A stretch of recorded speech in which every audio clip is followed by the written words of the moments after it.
All right, Shalom.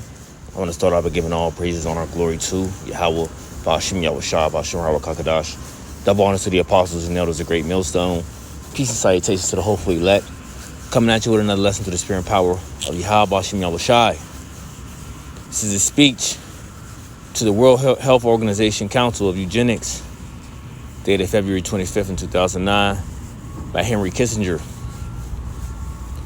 Once the herd accepts mandatory forcible V word, right? Because this is how we got to play it, since the devil like to delete our videos. They will accept anything. Forcible blood or organ donation for the greater good. We can genetically modify children and sterilize them for the greater good. Control sheep minds and you control the herd. The V makers stand to make billions. Of many of you in this room today are investors. It's a big win. We thin out the herd, and the herd pays us for providing extermination services. Now, what's for lunch, huh? Right? It says we thin out the herd, and the herd pays us for providing extermination services. Now, doesn't this sound something like what Bill Gates was talking about when he was talking about depopulation? Look up that TED Talk. It's kind of hard to find out that I have been hearing, but look up that TED Talk.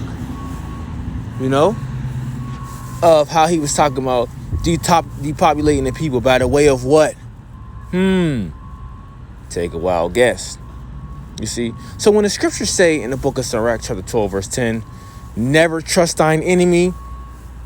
And as we tell you, because we speak what the gospel says of never trust thine enemy, as the scriptures tell you, you need to take heed of that. When we tell you that this devil is trying to exterminate you, and yes, he's coming down on the world, but who is he mainly trying to get? You Israelites, you so-called Negroes, Latinos, and Native Americans. This is who he's trying to exterminate. You chosen people of the Lord. You people who come from the seed line of Abraham, Isaac, and Jacob. No matter whatever you look like, no matter what land you were born in, no matter what language you speak, you are indeed an Israelite, and he wants to exterminate you. He wants to exterminate you. Okay, so I got a few scriptures I want to get.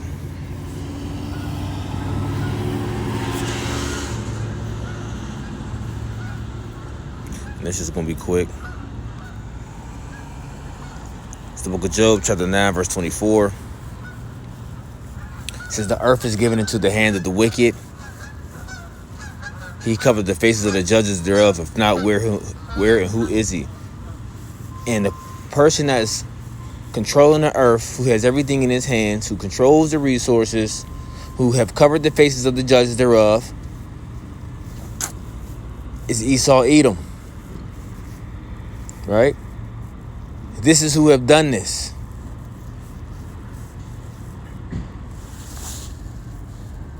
Jump to Micah.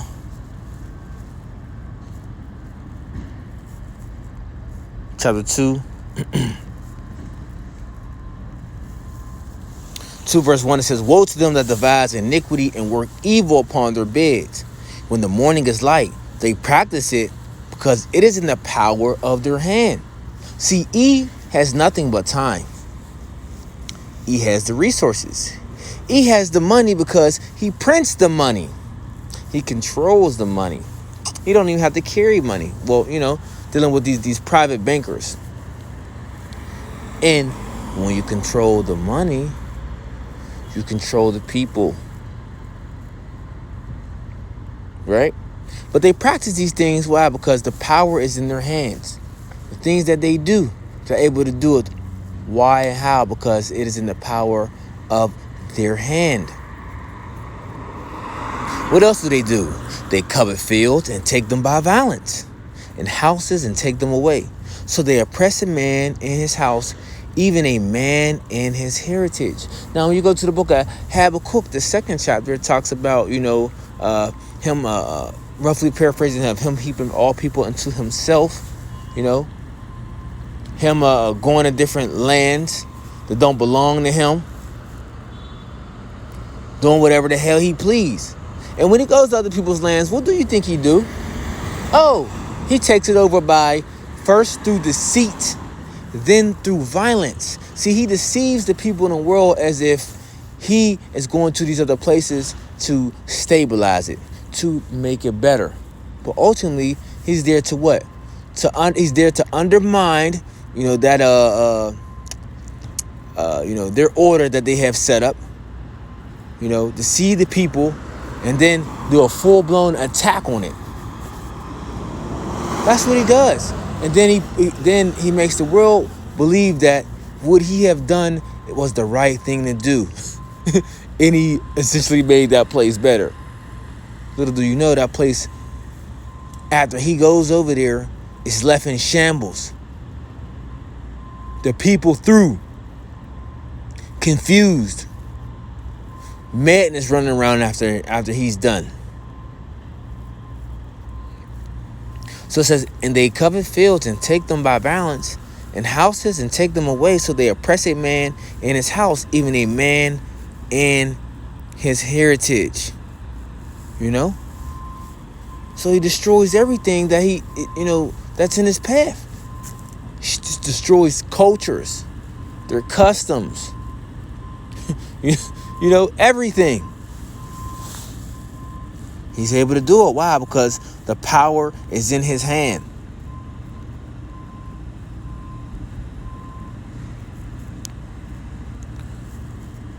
See if I can get this out. The book of Habakkuk, chapter 2, verse 2, it says, verse 4, it says, Salakia, book of Habakkuk, chapter 2, verse 4, it says, behold, his soul which is lifted up is not upright in him, but the just shall live by his faith. And the just is the Israelites, the elected Israelites. We're going to live by faith. Okay? We're going to live by faith. And this man, that soul is lifted up, is not upright in him. He's dealing with Esau, Edom. Well, he's a demon. And he's on the left-hand side. And he's pushing his left-hand energy all throughout the earth. Okay? Trying to get the minds of the people, especially Israelites. But now he wants your soul. This is why he wants to try to implement this MOTB into you.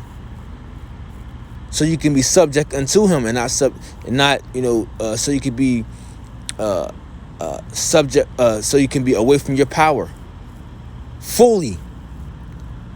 Verse 5, yea, also because he transgresseth by wine, he is a proud man, neither keepeth at home, who enlarges his desire is hell, and is death, and cannot be satisfied.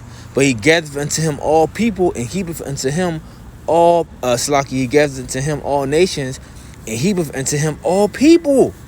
This is what he does. See, he doesn't care about the matters of what's going on in his land that he's at. No, he wants to go policing everyone else's lands, taking over their countries, and telling them how to live.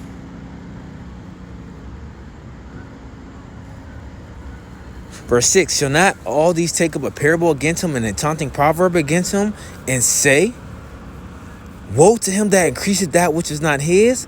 How long? And to him that ladeth himself with thick clay, which is going into debt. And this is what these nations are starting to see. These nations are starting to say, the hell with Esau, Edom. They're trying to find ways to back away from his money. To deal with another group, or not another group, but these other group, the other group of Edomites to whom the U.S. don't deal with, which is who? Russia, also known as Gog and Magog in the scriptures. And the scriptures said that this would take place. Because nations are getting sick of this devil from all the wickedness and madness that he is doing to them and their people, just totally leaving them decimated.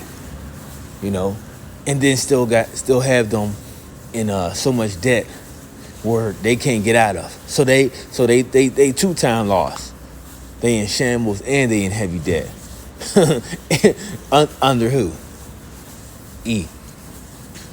Okay? So, that's pretty much how you doing.